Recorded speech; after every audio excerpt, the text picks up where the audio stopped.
Welcome to part two of this podcast with the outstanding Shannon Rudd and the incomparable Allie Lichtenberg. They joined me last week for part one. So if you have not listened to part one, you best go and listen to it. The link is right here under there in the show notes or on YouTube description, video description.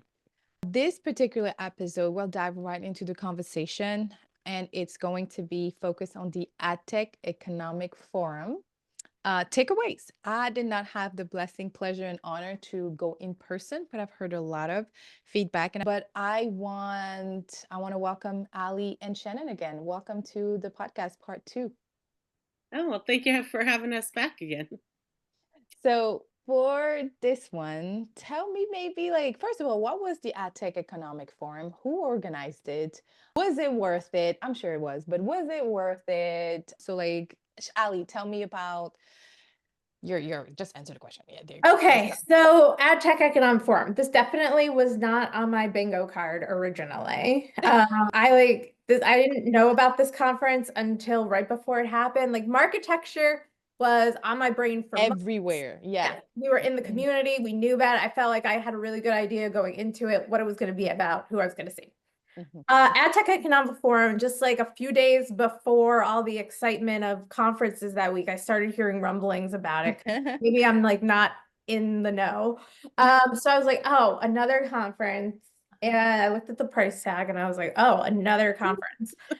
So, but what I did start seeing circulate right before the conference was a sign up where you could potentially win free tickets to. Oh, nice.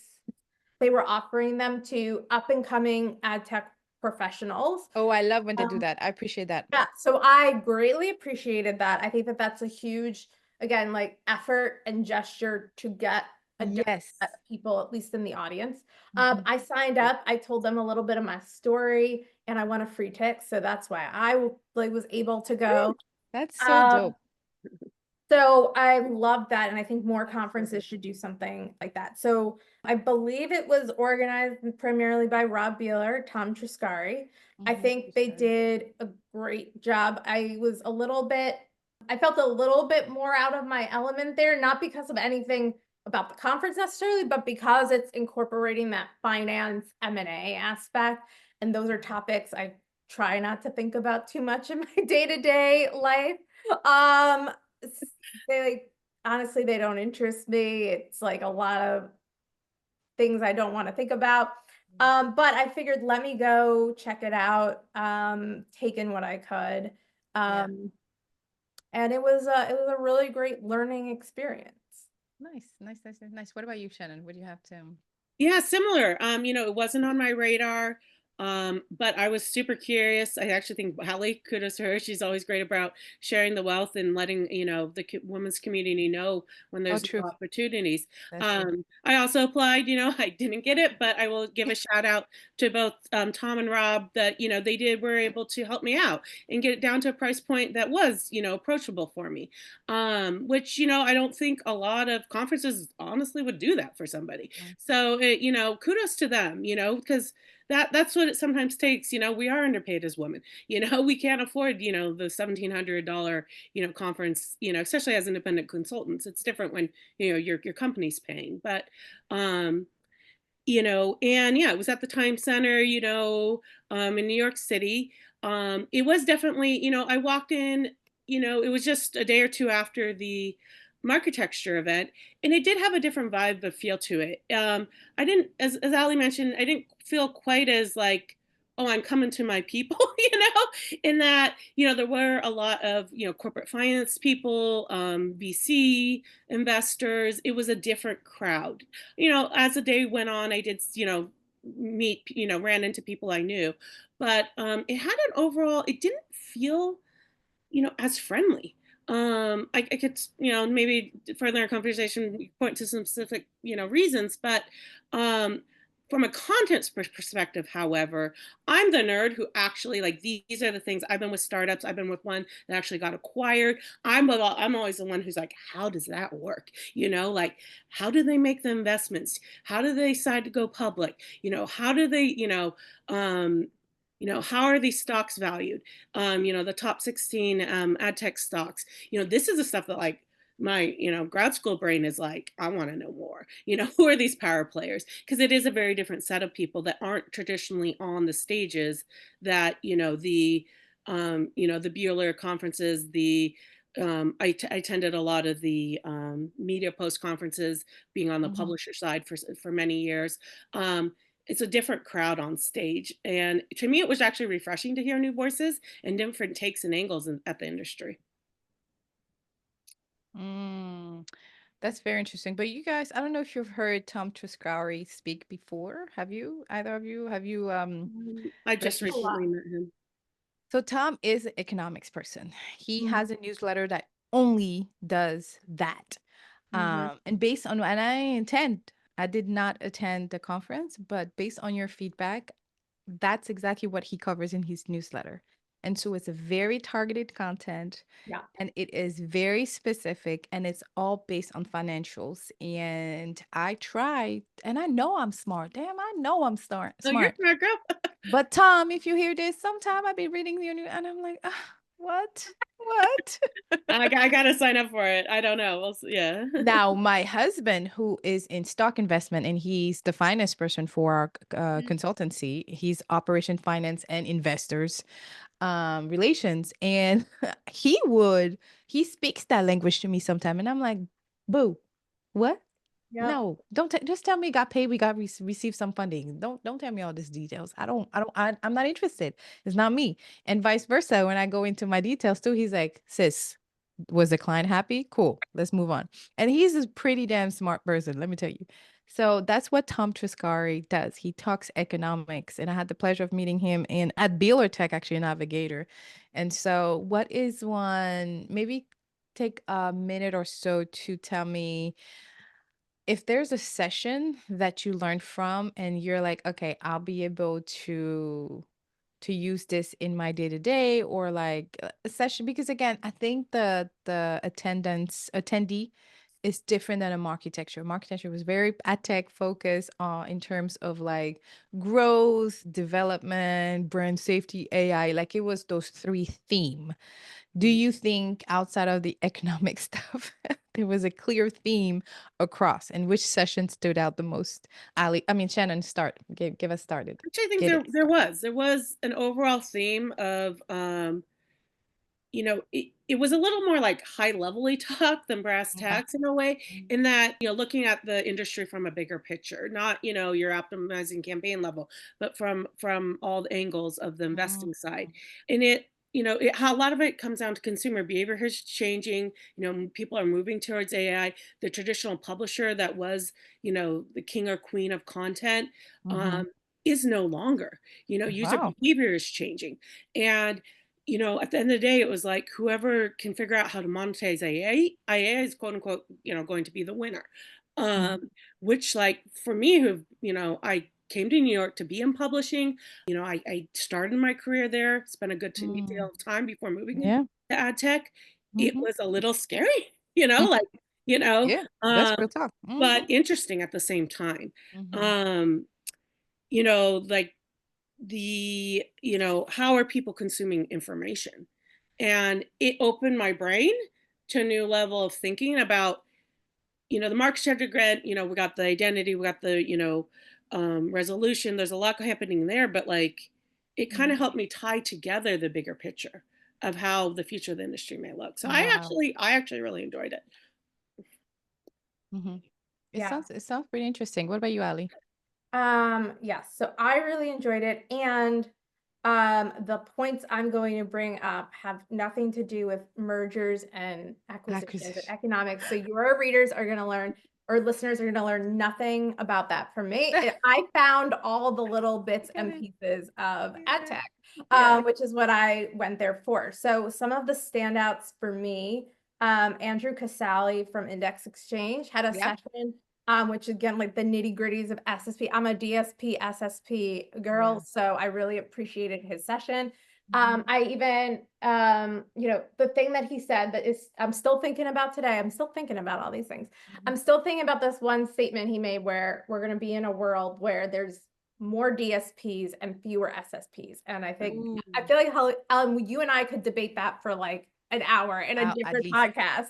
But I thought it was such a provocative thing to say. And it's definitely something I think about in my day-to-day.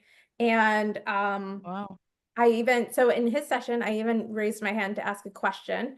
And Mhm. so I do want to shout out Rob Beeler, who, when I raised my hand, came over, threw me the mic, and let me ask that question. And then I actually had the pleasure of meeting Rob during the happy hour. And I Nice. had a chance to Fantastic. thank him for taking my question. And he let me Yeah. know he was specifically looking in the audience for different faces and voices. Yeah. I've been speaking up earlier in the day. So I really appreciated that. And that was a great aspect for me of the conference. And then again, just a few more like ad tech things that I was able to take away. It was interesting because we saw Jonathan Roberts again. I had seen him at Marketecture Live a few days before. So there was a lot of great like repeat reinforcement. But in a different take. And then again, I found the identity session. So Matthew Roche of ID5 and Todd Parsons of Criteo. Selfishly, as we know from part one, I'm preparing my presentation on measurement, which identity is a big piece of. So I was very much listening in on their presentation. Nice, nice, nice, nice. And just so you know, if you're listening to both of the podcasts, we'll be able to have Allie's link. So you do sign up and you'll get a discount based using her link. You do have a speaker. Okay. So a speaker referral link. We'll have a speaker referral link for Allie's session at the Programmatic IO in Vegas in May. I will not be attending this year because it happens to be right in the middle of a few family events. So we have a few families, like we have wedding, we have birthdays, we have a bunch of stuff in May. Yep. And so unfortunately I won't be there, but I am rooting for you and I know you'll be amazing at it. Thank you. Thank you. Here's like the last questions, right? It seems that we all as an industry get really excited about the shiny new objects. Oh yes. Or the shiny new acronyms. And that's no shade to a Ship because he know I love him. I love his team. But is there a shiny new thing that you heard or noticed at AdTech Economic Forum that you did not notice at Marketecture? And what was it? Good one. Question. Well, I mean, there was literally a light up bowl on the table. Like, you don't. It was a poll? Yeah, if we're gonna talk about a bowl. There's literally a bowl at the table decor. If you go back and look at some of the screenshots of the event, there was it was decor. Like it was very like they had it was like an award for someone, but it had a very, let's just say, masculine presence. Well, it was very financially. Or maybe it's a take on Wall Street. Now I get it. Sorry, a little slow. Okay. Apology there. So if you had that screenshot, please share. I'll add it. It's shiny. Yeah, it's shiny.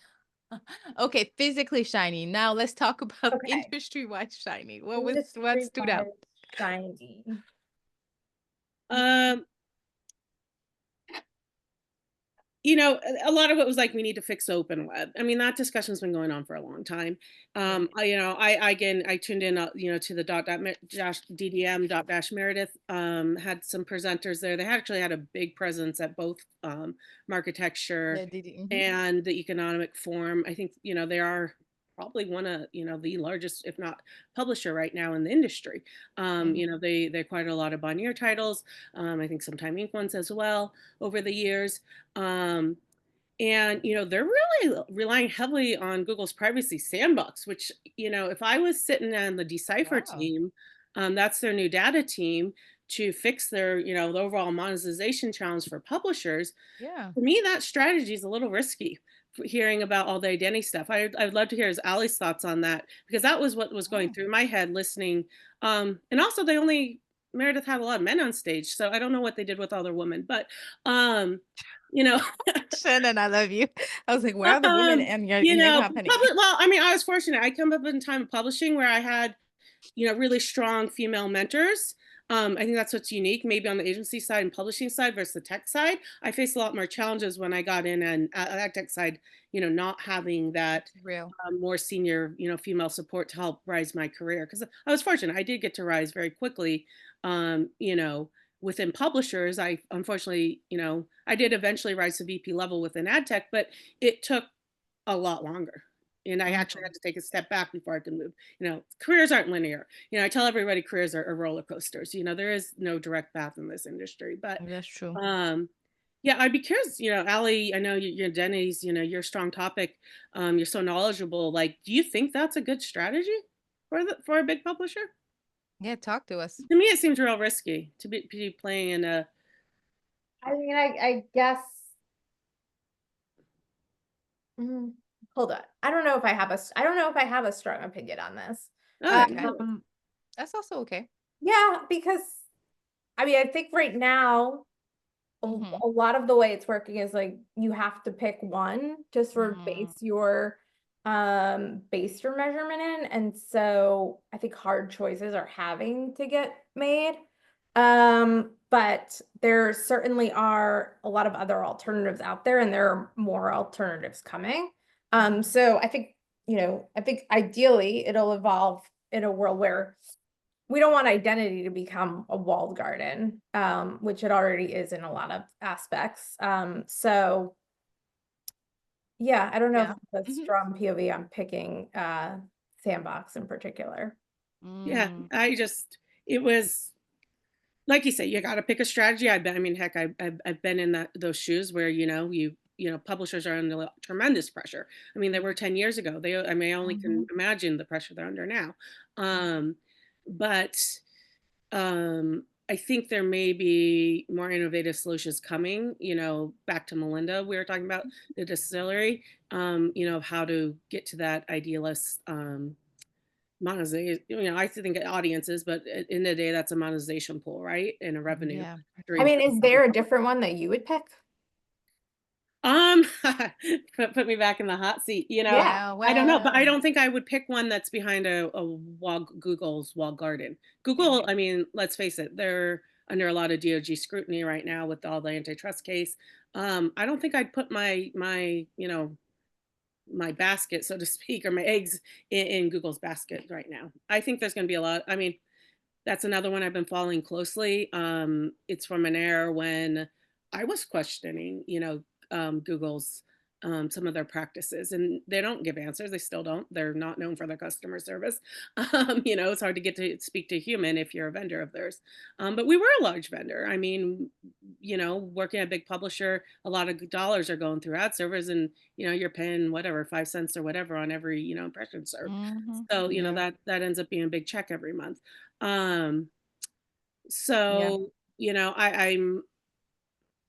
I'd be curious to learn more, honestly, what other, what's Hearst doing, what's, some of the other big pure plays doing in the space. Sure. Yeah. And I think my shiny related point to that is it relates to measurement. But I think the framing in this one particular session on the economics of identity, the statement money doesn't flow to the non-measurable. Yes. And I think that is super important. And, we're running around saying, oh, CTV's upper funnel, audio you can't measure, I'm not going to spend my money there. These are all really great premium, attention getting placements that aren't getting the money spent on them purely because we're not great at measuring them yet. And so we're looking at reporting and we're saying, oh, this doesn't convert.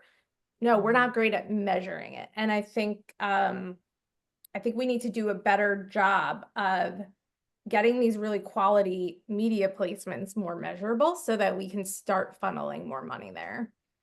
I like that. I like that a lot. And I would also say on the topic of measurement is that if you're not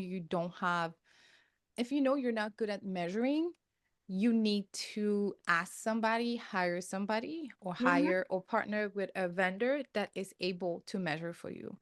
There are a lot of great partners out there that can do that measurement, and sometimes you just got to delegate to them. Yeah. And so I want to Let give them do what they're best at. Exactly. I want to give a small shout out to Filament, which is a measurement slash brand safety for YouTube placement and YouTube content. They're not a sponsor of this podcast yet.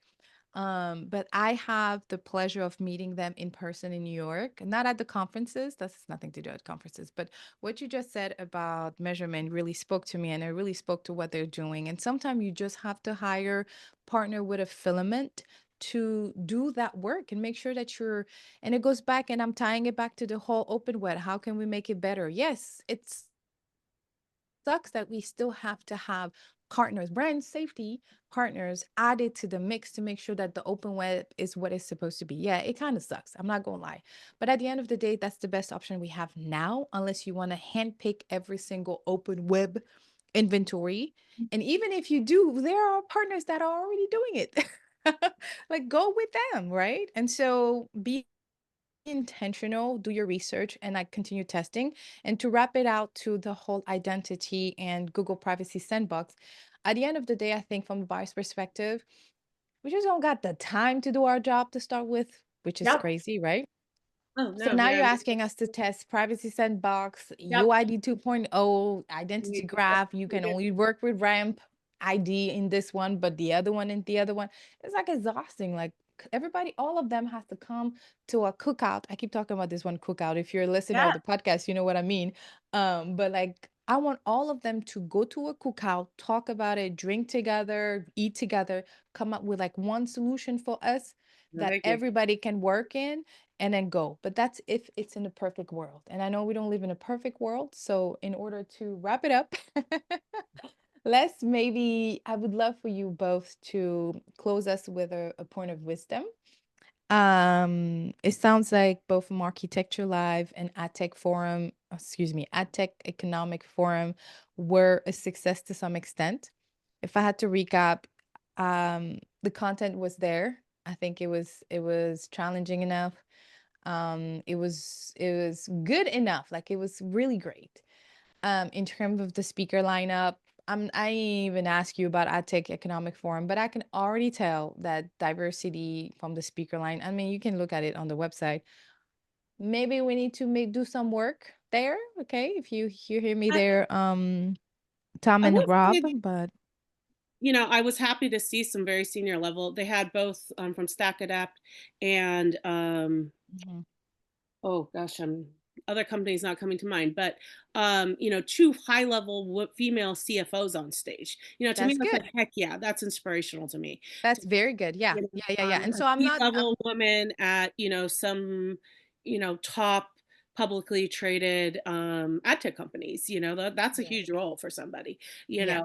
know, um, is it perfect? No, but I actually think there was more female speakers on stage at the AdTech Economic Forum, not in attendance. Attendance, honestly, I was at a lunch table and it felt like I was walking to a sea full of men, y'all.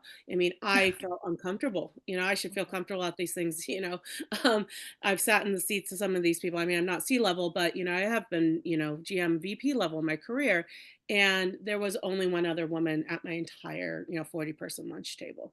I mean, Wow. all about feeling out of place. And I have to, I have to, I am a Caucasian woman, so like I can only imagine how more uncomfortable that could feel someone, you know, of a, Yeah. person of color or from a different background, ethnicity, race, religion, Like me.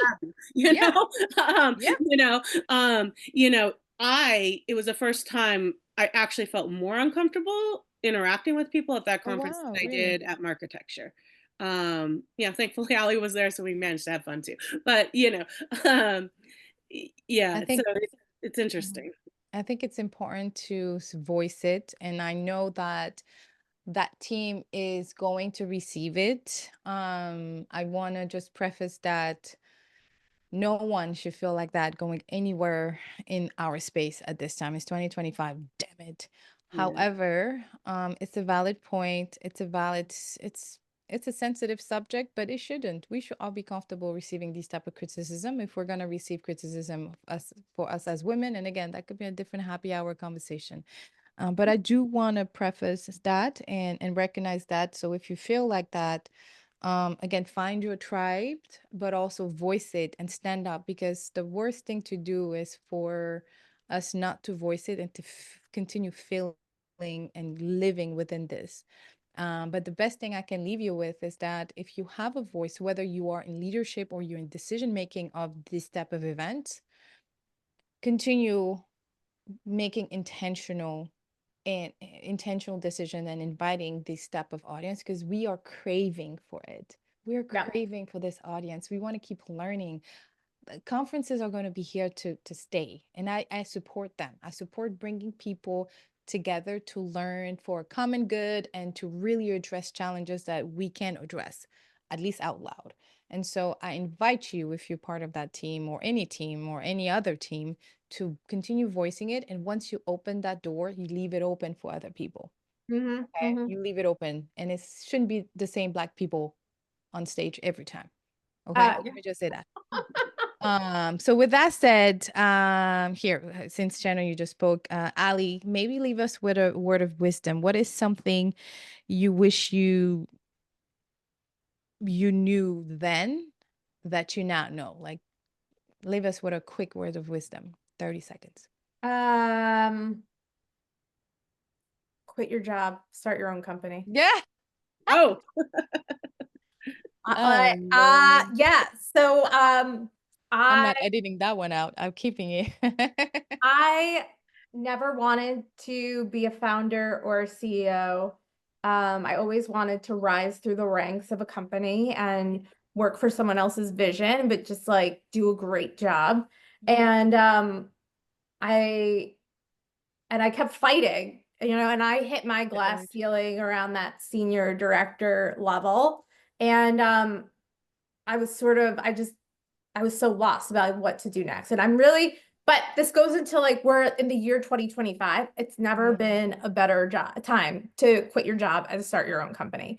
We have community in ways that we've never had before, virtually and in real life. We have technologies that allow each of us to specialize in our skill and do the support things very easily.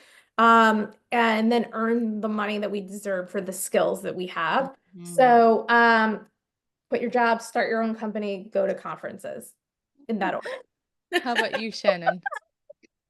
I'm gonna take a little different. I love what Allie said. I'm all for women-owned businesses. I definitely love supporting them. I think what a lot of people see, you look up someone's LinkedIn profile, you see, maybe their career, their education, what have you. What I think is not spoken a lot, especially as a woman leader, is how much grit and tenacity it takes. I happen to be a national champion lacrosse goalie. You take a lot of hits to the Do take body a lot of on hit. that. Okay. Okay, the bruises aren't good. I'm also an endurance cyclist. Okay, not only an endurance cyclist, I ride gravel. Okay, it's like if you want to talk about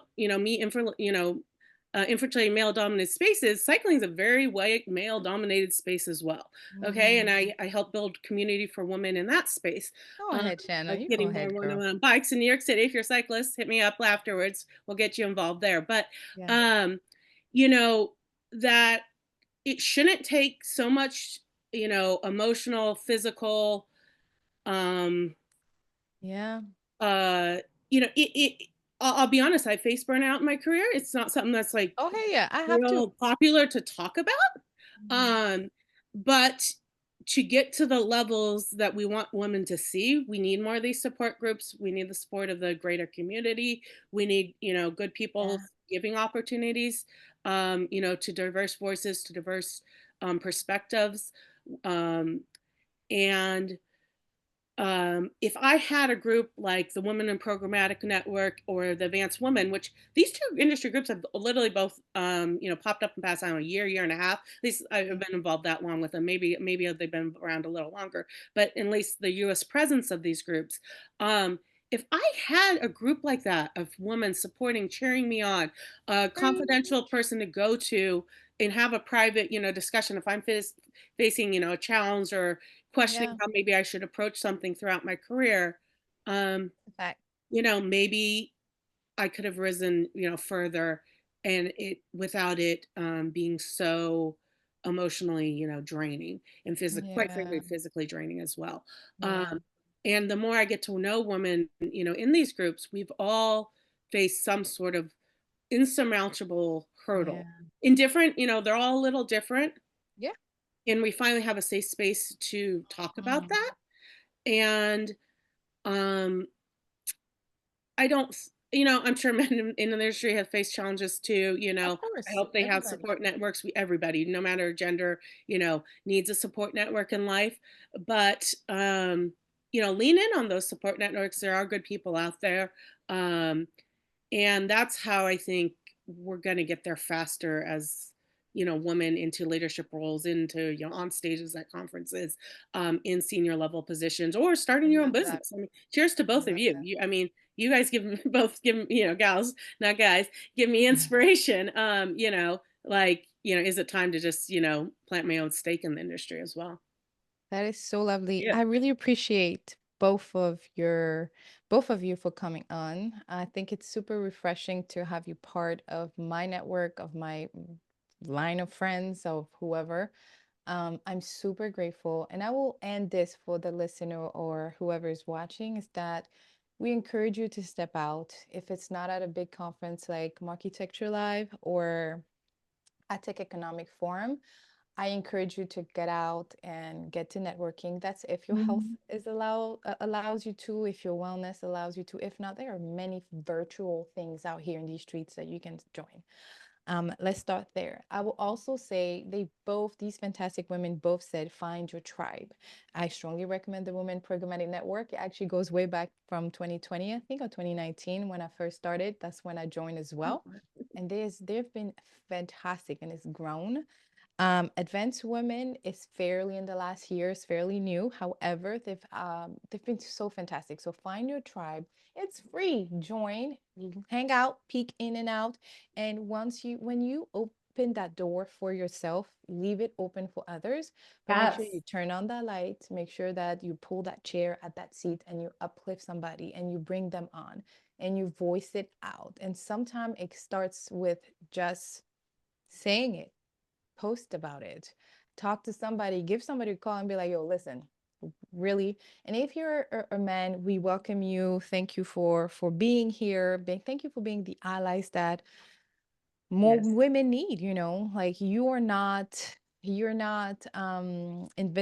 invisible. You're here and we appreciate you and we want to clap for you as well as we want to clap to all our sisters out there. But if you have to attend one of those conference, I think I love what both of you share is that you came prepared to some extent. You knew which sessions you wanted to go to. What I would add on is maybe connect with some of the speakers in advance before somebody from their company. Take meetings in advance. That's my little hack tips to you. If you have to attend those conferences, be prepared, learn, attend some of those sessions. But I think the bigger magic happens during those networking events. So stay all the way till the end. You won't regret it. But also take those meetings in advance. Can we take 10 minutes to talk in person? You never know. And be clear. This is who I am. This is who I is. This is what I do. This is what I need. How can I help you? Or this is how I can help you. How can you, what else can you need? And connect people. Keep connecting people. And so it's super lovely. Shout out to both of those events planners, Yeah. um, events company, whatever. I feel like it takes a lot. I just did a workshop yesterday and it took a lot and that was virtual. Okay. So I can't imagine doing it in person. But if you stay tuned and you stick around with the Programmatic Digest podcast, you will have your first event sometime this year. I don't know when.